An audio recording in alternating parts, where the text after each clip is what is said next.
आपका समय देने के लिए स्वागत है। आप तुषार जी, बाजार हम देखने की धैर्य की परीक्षा ले रहा है। वेस्ट एशिया क्राइसिस के चलते एक रेंज में फंसा हुआ है और दिक्कत की बात यह है कि जहां पर लोग स्टेबिलिटी के लिए पैसे डालते हैं वहां पर लोगों के पैसे बन नहीं रहे हैं।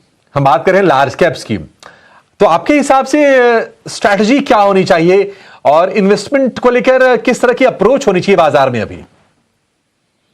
देखिए, हर समय जैसे आपने कहा, मार्केट हमको पेशेंस सिखाता है और धीरे धीरे ओवर टाइम हमें इतना भी समझ में आता है कि कई फंडामेंटल फैक्टर्स लॉन्ग टर्म में बेयर आउट हो जाते हैं। मेरा मतलब ये इससे है कि जब हम स्टेबिलिटी की बात करते हैं तो यहाँ पर मौजूदा मैं कहूँगा फंडामेंटल डिसएग्रीमेंट मेरा उस बात से है कि मार्केट कभी स्टेबल नहीं रहता, मगर इसको लेके हमें उसको एक अपॉर्चुनिटी की तरह से लेना है, क्योंकि मार्केट जैसे कि वॉरेन बफेट बताते हैं हमको, मैनिक होता है। वो हर समय हर कोई इशू को लेके, हर समय कोई सिचुएशन को लेके वोलेटाइल बनता है, न्यूरोटिक बनता है।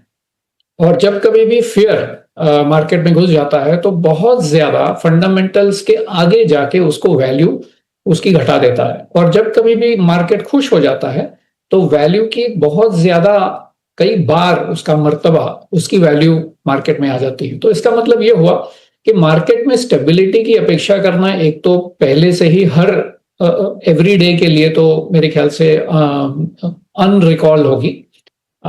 दूसरी बात यह है कि जब हम लार्ज कैप्स की बात करते हैं, स्टेबिलिटी किस बात से आती है? लार्ज कैप्स की स्टेबिलिटी आती है कि इनकी बिजनेस मॉडल, इनकी मार्केट शेयर, इनकी मार्केट लीडरशिप इतनी ज्यादा है कि उनके धंधे में बहुत लंबे अरसे तक कोई बड़ी चेतावनी या ऐसी कोई सिचुएशन आने की संभावना बहुत कम हो जाती है।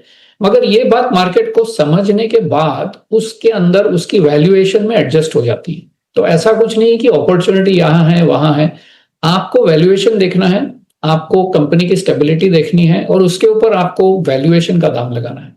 तो मेरे ख्याल से फिलहाल अब पिछले 2 साल से जो जियोपॉलिटिकल अनसर्टेनिटी चल रही है उसके मुताबिक अपने अर्निंग्स ग्रोथ के इन लाइन लार्ज कैप्स ने अर्निंग्स प्रेजेंट किया है, उसके मुताबिक अपनी वैल्यूएशन स्टेडी रही है। और अगर आपने मिड और स्मॉल कैप को देखा तो बहुत ज्यादा वॉलेटिलिटी हमने देखी, मगर वहां पर अर्निंग्स ग्रोथ अब ज्यादा दिख रही है। इसके लिए इन पॉकेट्स हमने देखा है कि mid caps have actually outperform large caps in the first 6 months of this last quarter. जी। तुषार जी, फिर मतलब जो नए निवेशक हैं वो क्या करें सर? क्योंकि हम देख रहे हैं कि 20.5 का पीई है निफ्टी का, रीजनेबल है। अर्निंग जो निकल के आई है Q1 की वो भी अच्छी रही है, ठीक ठाक रही है। फंड फ्लोज थोड़े से बेहतर होते नजर आ रहे हैं। तो क्या सही वक्त है? क्योंकि देर सवेर ये वेस्ट एशिया क्राइसिस का अंत तो होना ही होना है। नहीं, बिल्कुल सही बात कही आपने। और जो लॉन्ग टर्म निवेशक हैं उनको इस बात से सतर्क रहना चाहिए कि जो कुछ भी ऑन एन एनुअल बेसिस होता है, मतलब 6 महीने में हुआ, 1 साल में हुआ, वो ज्यादा देर तक मार्केट में रहता नहीं है। और वो जब सिचुएशन मार्केट से निकल जाती है तो हमारी 1 साल की जो अवधि है वो हम गवा देते हैं अगर हमने हेजिटेट किया। तो आपने जब कहा कि मार्केट में आने का समय क्या है, तो मैं अपने 30 साल के एक्सपीरियंस से कहता हूं कि हर दिन मार्केट में उतरने के लिए अच्छा है अगर आपकी लॉन्ग टर्म फोकस है।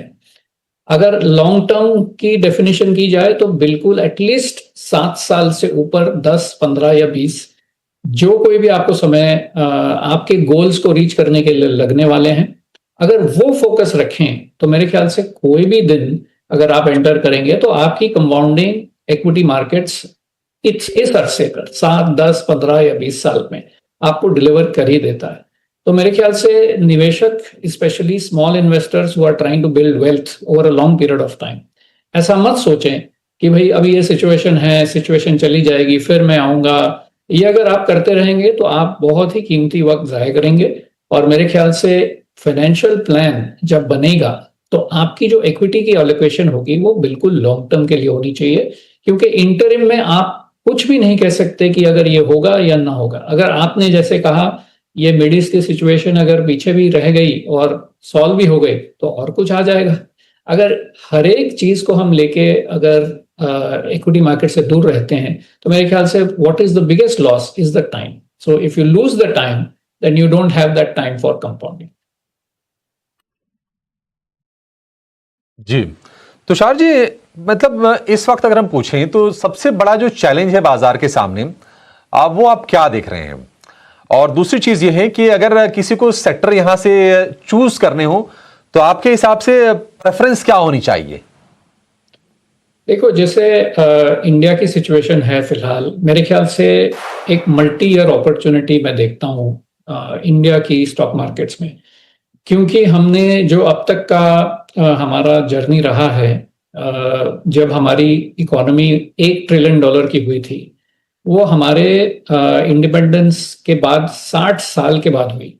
मगर आज हम देखते हैं तो उसका 4 गुना हो चुका है वहां से। और पहली बार जब हम $1 ट्रिलियन की इकोनॉमी बन चुके हैं, वहां से 2 ट्रिलियन बनने में और वहां से 4 ट्रिलियन बनने में अब कम समय लगते जा रहा है। तो मेरे ख्याल से अगर उसको आप एक्सट्रैपोलेट करें और अगर आगे के 10 या 15 साल सोचें तो हमारी इकोनॉमी की साइज, और ये मैं नहीं कह रहा, वर्ल्ड बैंक और IMF की रिपोर्ट्स हैं जहां पर इंडिया की ग्रोथ एस्टिमेट इतनी ज्यादा स्ट्रांग उन्होंने पेश की है कि मेरे ख्याल से इक्विटी इन्वेस्टर्स को ये देखना चाहिए कि ये हमारे पास अवसर है कि हमारी कंट्री जब $4 ट्रिलियन से 10 ट्रिलियन 15 ट्रिलियन तक चली जाएगी अगले 10-15 साल में, तो उसमें पार्टिसिपेट करने का एक बहुत अच्छा तरीका है कि इक्विटी मार्केट्स में पार्टिसिपेट करें, डिवर्सिफाइड रह के। तो इसके लिए आपका दूसरा प्रश्न है कि सेक्टर्स कौन से चुने। मेरे ख्याल से सेक्टर्स चुनना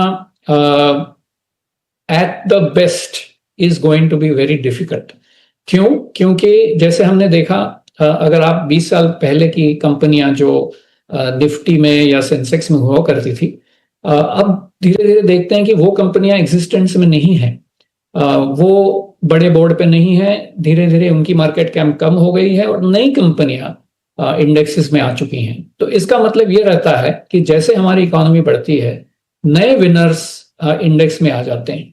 तो अगर आपने इंडेक्स ही लेना चाहा तो हमारा इंडेक्स भी बदलते रहता है। तो अगर आज के दिन कोई एस्टिमेट करे कि भाई ये सेक्टर अच्छा चलने वाला है, दूसरा सेक्टर चलने वाला है, तो मेरे ख्याल से वो प्रोबेबिलिटी कम रहेगी कि आपकी सेक्टर चॉइस अच्छी ही बने। मेरे ख्याल से सारे निवेशकों को डिवर्सिफाइड रहना चाहिए, ये तसल्ली अपने आप को दें कि हमारा देश प्रगति के पथ पर है और हमारी इकोनॉमी जो है 10 साल के बाद कितनी बड़ी हो जाएगी इसका कोई अंदाजा आजकल नहीं लगा सकते। इसके लिए सारी सेक्टर्स में थोड़ा आप डिवर्सिफाइड रह के, जो मेन सेक्टर्स हैं, मैन्युफैक्चरिंग मैं कहता हूँ, या इंडस्ट्रियल है या बैंकिंग सेक्टर है, फाइनेंस सेक्टर है, जो इस ग्रोथ को फाइनेंस करने वाला है, वो तो अच्छे चले ही जाएंगे। तो ये कोर सेक्टर्स जो है उसमें भी अगर आप थोड़ा सा ओवरवेट रहें, मैंने जैसे कहा फाइनेंशियल्स, इंडस्ट्रियल्स, मैन्युफैक्चरिंग या कोई प्रोसेस इंडस्ट्रीज हैं, बिकॉज हमारी मैन्युफैक्चरिंग बेस अब बढ़ने वाले हैं यहाँ से। और जैसे कि हम डेमोग्राफी देखेंगे तो कंजम्पशन और डिस्क्रिशनरी कंजम्पशन, मेरे ख्याल से ये सारी सेक्टर्स अगर आप चुन के अपना पोर्टफोलियो बना लें, तो मेरे ख्याल से over the time of 5-10 years you will be in a good position. ठीक है, ठीक है तुषार जी, बहुत शुक्रिया। आज आपने समय निकाला और विस्तार से आपने बाजार से जुड़े जो अहम मुद्दे हैं उस पर अपने विचार आपने साझा किए।